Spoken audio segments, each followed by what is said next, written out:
Hey everyone, I'm Diana Davison. I live in Vancouver, and our local nightclub scene just got slammed with a social media name and shame campaign listing men's names on an anonymous shit list, accusing them of sexual assault. I have spent the last week scouring through the public postings of these accusers, activists, and their enablers to find the real story of what happened. This story starts out tragic. One of the young men on the list committed suicide after being accused. His family and friends are still grieving. Not so much the woman who first posted the shit list. I'm told Alison Boulier was out at a club, literally dancing on top of some speakers the weekend Zach's death was announced. It was another few days before she started deleting comments mocking the man's death from her Facebook page. A few days later, before her entire page was taken offline. Before I could screen cap everything, but I got enough to figure out what's going on here. In response to news of Zach's death, the vitriol posted on the Facebook pages showed zero remorse. There were even complaints that the man had further insulted his accusers by killing himself. Here's one reaction to rumors that another man from the list might have committed suicide as well. I wonder if he was laughing at how funny he thought he was when he offed himself. #NotSorry. Alison Boulier is not, as some have said, a hero. Neither is Erica Lapidat Jansen, who seems to have taken over as the spokesperson for this unsavory group. They want to talk about predatory behavior. Well, so do I. To men in the Vancouver club scene, Dorothy Joyce has some wise words for you. Trust nobody. This photo was posted on October 10th, 1 week before everything blew up. Well, I'll get back to Dorothy's role in this in a moment. She's one of the orchestrators, and her blog sheds a lot of light on the real problem in the nightclub scene. It was posted online that the sexual assault accusations were coming from competing DJs, and there is evidence for that conclusion. Meet Cherchez la Femme, also known as Natasha Long. She posted a call for the older, more popular DJs and promoters to resign. Amusingly, Natasha explained her alias to Georgia Strait like this. Cherchez la Femme is a Napoleonic Times thing. It means to look for the woman. It has a negative connotation. When something fucks up, look for the woman because she's behind it. Natasha played a key role in how this disaster unfolded. Her buddy Ben follows with a detailed description of what their problem really is. Money and domination is the centralized focus for these promoters now.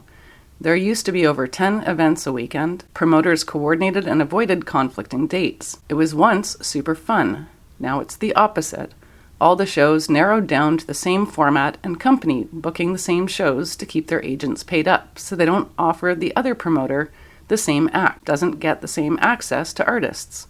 It seriously boils down to bidding wars. With that alone, it hasn't been about the music since 2012, I feel. Props to the few people trying locally and are lucky to have resources to battle the coincidental event across town.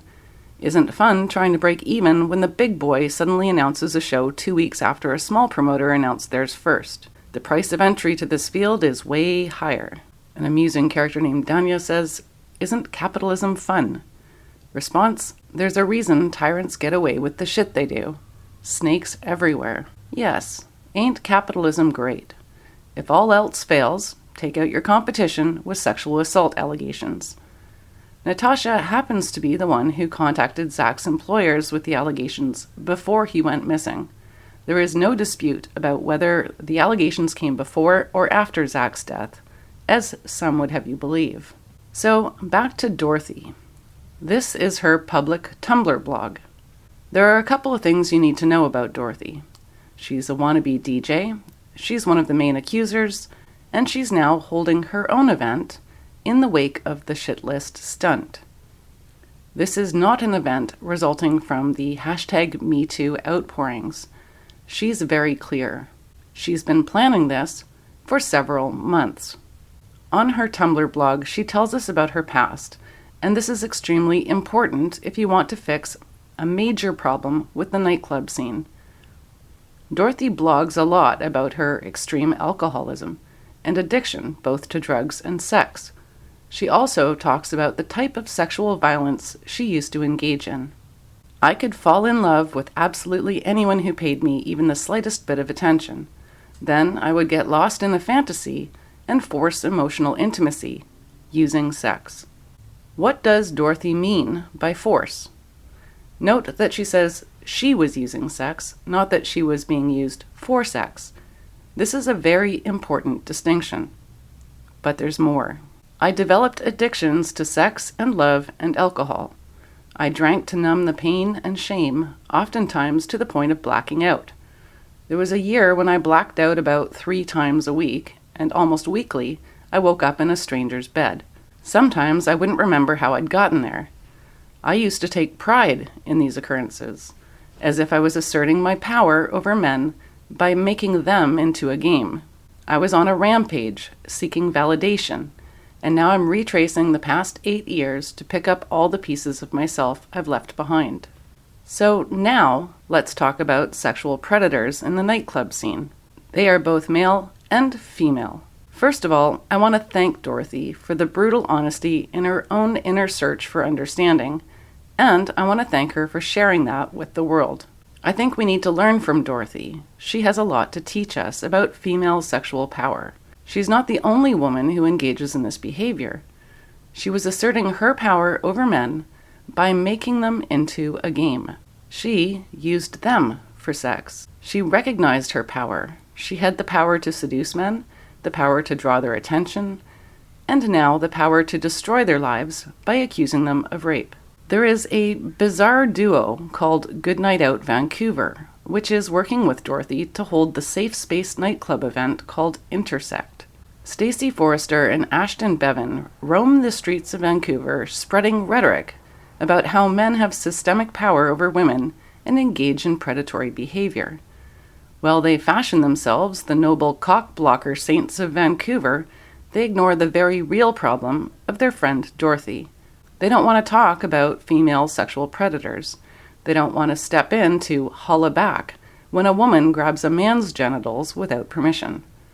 More pointedly, they don't want to find out what Dorothy means about using men in her self-destructive sex game. They don't want to fix the problem. They are the problem. And they don't want you to have a good night out at all. They want to teach women how to more effectively blame their own mistakes on men. Erica Lapidat-Jansen gives us a moment of clarity in her interview with Metro when they mention a possible solution for the nightclub scene: ending the practice of giving women free entry and drink tickets while men pay for access. What do you have to say about that, Erica? If the focus is on women's entry freebies, the point's been lost, Lapidat-Jansen said. Well, how is Erica going to keep women like Dorothy safe from themselves?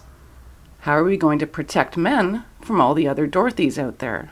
By glorifying female sexuality and demonizing male sexuality? These women want to promote their own events and eliminate the competition by any means necessary. Not a single effort was made to investigate or validate any of the accusations on their shit list. They didn't need evidence. They used female sexual power to destroy over a dozen men's lives, and they pulled it off in just a few days. Every man in the industry was powerless to stop it, terrified to even show support, lest the sharks turn on them too. This is what a good night out in Vancouver looks like to feminists. They actually think they can make the nightclub scene better by getting all the good DJs fired? Well, let them have their little Tupperware parties. When these people walk into a nightclub, they should get the kind of greeting that they deserve.